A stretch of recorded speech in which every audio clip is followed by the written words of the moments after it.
అందరికీ స్వాగతం. ఇవాళ మనం ఎంటర్లింక్ ల్యాబ్స్ ఎకోసిస్టంలో రాబోతున్న ఒక పెద్ద మార్పు గురించి మాట్లాడుకోబోతున్నాం. అదేంటంటే రివార్డ్లు సగానికి తగ్గబోతున్నాయి. దీన్నే హాల్వింగ్ అంటారు. మరిది మంచిదా చెడ్డదా, అసలిలా ఎందుకు చేస్తున్నారు? పదండి ఈ ప్రశ్నలన్నింటికీ సమాధానాలు తెలుసుకుందాం. ఇప్పుడు అందరి మనసుల్లో మెదులుతున్న మొదటి ప్రశ్న ఇదే కదా, అయ్యో నా రివార్డులు ఎందుకు సగానికి తగ్గిపోతున్నాయి అని. చూడండి, అలా ఆందోళన పడటం చాలా సహజం. కానీ దీని వెనుక ఒక చాలా ముఖ్యమైన కారణముంది. ఆ కారణమేంటో ఇప్పుడు మనం క్లియర్గా చూద్దాం.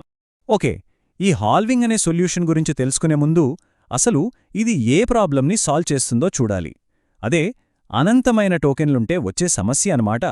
ఒకసారి ఆలోచించండి, ఒకవేళ ఎవరైనా సరే వాళ్లకు నచ్చినన్ని టోకెన్లను సృష్టించగలిగితే ఏమవుతుంది? సింపుల్గా చెప్పాలంటే ప్రభుత్వం ఇష్టమొచ్చినట్టు డబ్బులు ప్రింట్ చేస్తే మన రూపాయి విలువ ఎలా అయితే పడిపోతుందో ఇక్కడ కూడా సరిగ్గా అదే జరుగుతుంది. ఇది చాలా సింపుల్ ఎకనామిక్స్ కదా. ఇక్కడ చూడండి, సప్లై అంటే సరఫరా తక్కువగా ఉన్నప్పుడు దాని విలువ ఎక్కువగా ఉంటుంది. అదే సప్లై పెరిగే కొద్దీ దాని విలువ తగ్గుతూ వస్తుంది. మరి సప్లైకి అసలు లిమిటే లేకపోతే ఇంకేముంది, దాని విలువ దాదాపు సున్నాకి పడిపోతుంది. సో ఇక్కడ మనం అర్థం చేసుకోవాల్సిన కీలకమైన విషయమేంటంటే టోకెన్ల సప్లై మీద ఎలాంటి కంట్రోల్ లేకపోతే వాటి విలువ పూర్తిగా పడిపోతుంది. దానివల్ల ఈ మొత్తం ఎకోసిస్టమ్ కూలిపోయే ప్రమాదముంది. ఇది చాలా సీరియస్ విషయం. సరే, ఇప్పటిదాకా సమస్య గురించి చూశాం కదా, ఇప్పుడు పరిష్కారం వైపోద్దాం. ఈ ఇన్ఫ్లేషన్ అంటే టోకెన్ విలువ పడిపోవడం అనే పెద్ద సమస్యకు ఒక సింపుల్ అండ్ ఎఫెక్టివ్ సొల్యూషనే ఈ హాల్వింగ్ అన్నమాట. అసలు ఈ హాల్వింగ్ అంటే ఏంటి? చాలా సింపుల్. ఇది ముందే ప్లాన్ చేసిన ఒక ఈవెంట్. దీనివల్ల ఏమవుతుందంటే కొత్తగా క్రియేట్ అయ్యే టోకెన్ల రేట్ని సరిగ్గా 50% తగ్గించేస్తారు. దీని వెనక ఉన్న మెయిన్ ఐడియా ఏంటంటే సప్లైని కంట్రోల్లో పెట్టడం. అంతే. ఈ ఉదాహరణ చూస్తే ఇంకా క్లియర్గా అర్థమవుతుంది. అనుకుందాం, హాల్వింగ్కు ముందు ఒక యాక్షన్కు 10 టోకెన్లొస్తున్నాయనుకుందాం. హాల్వింగ్ జరిగిన తర్వాత అదే యాక్షన్కు కేవలం 5 టోకెన్లు మాత్రమే వస్తాయి. తేడా చాలా స్పష్టంగా కనిపిస్తుంది కదా. ఎస్, ఎగ్జాక్ట్గా సగానికి సగం. అందుకే కదా దీన్ని హాల్వింగ్ అని పిలుస్తున్నారు. ఈ 50% తగ్గింపు అనేది సిస్టమ్ లాంగ్ టర్మ్లో నిలబడటానికి చాలా అంటే చాలా అవసరం. పైగా ఇది ఏదో కొత్తగా కనిపెట్టిన కాన్సెప్ట్ కూడా కాదు.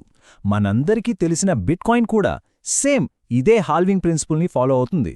సో ఇది already time tested and prove అయిన ఒక మోడల్ అన్నమాట. సరే, ఇదంతా టెక్నికల్గా బానే ఉంది. కానీ దీనివల్ల మనమీద అంటే యూజర్స్గా మనమీద ఎలాంటి ప్రభావం ఉంటుంది? ఇప్పుడు ఆ వివరాల్లోకి వెళ్దాం. ముఖ్యంగా 3 విషయాలు గమనించాలి. ఫస్ట్, మనకొచ్చే రివార్డ్ల సంఖ్య తగ్గుతుంది. ఇది క్లియర్. సెకండ్, సప్లై తగ్గుతోంది కాబట్టి టోకెన్ విలువ పెరిగే ఛాన్సుంది. అంటే తక్కువ టోకెన్లే అయినా వాటి వాల్యూ ఎక్కువగా ఉండొచ్చు. థర్డ్, ఎవరైతే ముందుగా జాయిన్ అయ్యారో అంటే ఎర్లీ యూజర్స్కి ఇదొక అడ్వాంటేజ్.